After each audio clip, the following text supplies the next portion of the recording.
I would always look to keep it relatively related to what you're interested in terms of the course that you're applying for. You obviously have that word limit, word count on your personal statement for UCAS.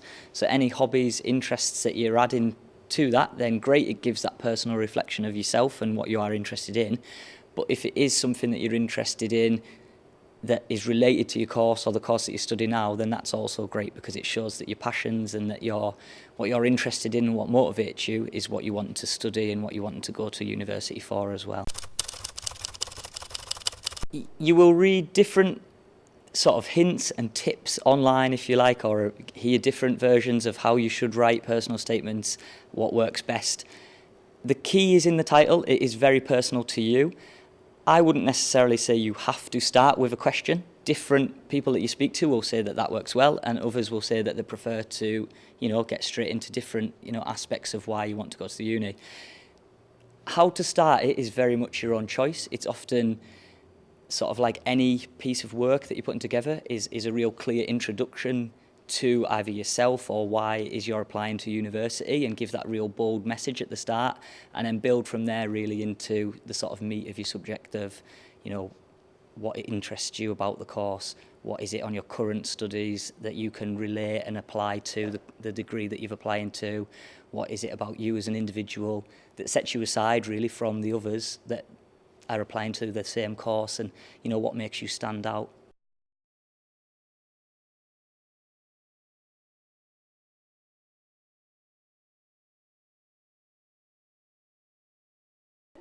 How many? I personally, again, wouldn't like to pinpoint. There's various different degrees and different courses in general out there to, enhance the skills that you've got, that you're going to gain from a course that you're on at college and then be able to take on to the next level.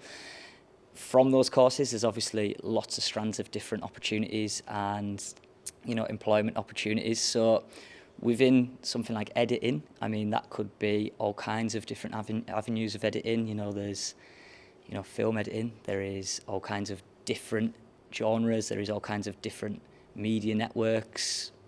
It would depend on your interest for what particular roles you'd be looking at, I suppose. But yeah, I wouldn't like to pinpoint exactly how many.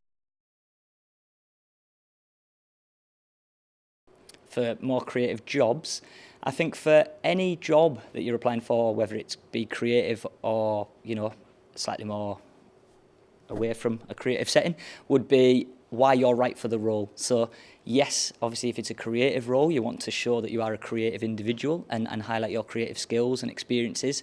But fundamentally, it's why you as an applicant are right for that role. What experiences do you have that make you fit that role? What are you still willing to learn, and what motivates you to learn more about a role, and what experiences do you want to gain, be it in creative or non-creative fields of work. So it's similar, but obviously you're wanting to demonstrate that you are a creative individual and how you can use that going forward. Yeah, so as part of your CV, you would always include a statement about yourself, a profile section talking about your skills and your experiences and your career aims. But in there's also your section about your education and your work experience, any voluntary experience. So within that, a creative person's CV would highlight that they've got creative skill sets, they've been in roles or responsibilities that have had creative aspects too, and that's going to give that feel that you might be right for a particular role. If, for example, you were applying for a creative position and you had a different background and different experiences and you'd studied qualifications away from a creative field, then you maybe wouldn't have those experiences to talk about and those skill sets.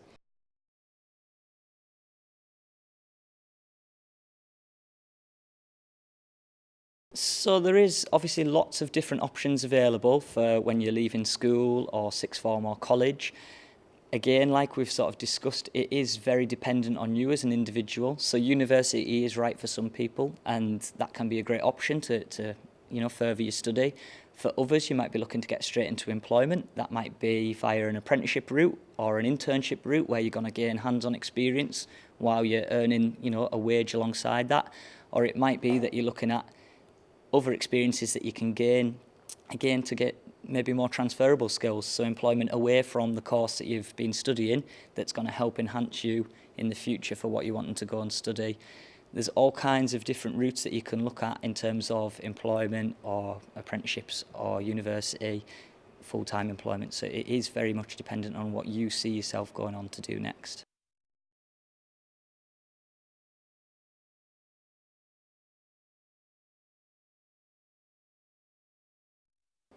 So in terms of college support for your next steps, during your course, there's services like myself in student services that you come and speak to at any time about possibly if you're thinking of changing course or you're looking at a different avenue after you've finished college.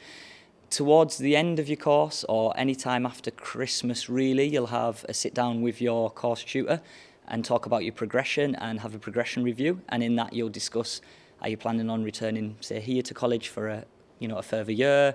Are you planning on going to university? What are you planning to do? And from that conversation might stem some different needs and some different support that we could put in place. So if, for example, it is going out to find work, do you have things like a CV?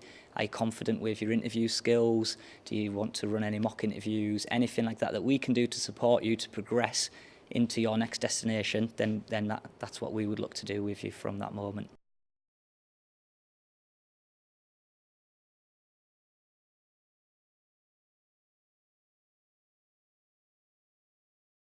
Oh, so my dream job as a child was quite cliche. I don't know if it classes as a job. I'm very into my sport and I would have liked to have been a footballer.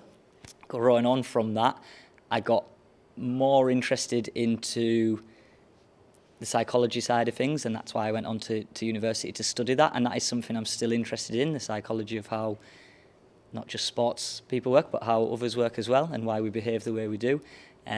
So yeah, I would say that I'm still working towards my own career goals as well, if you like.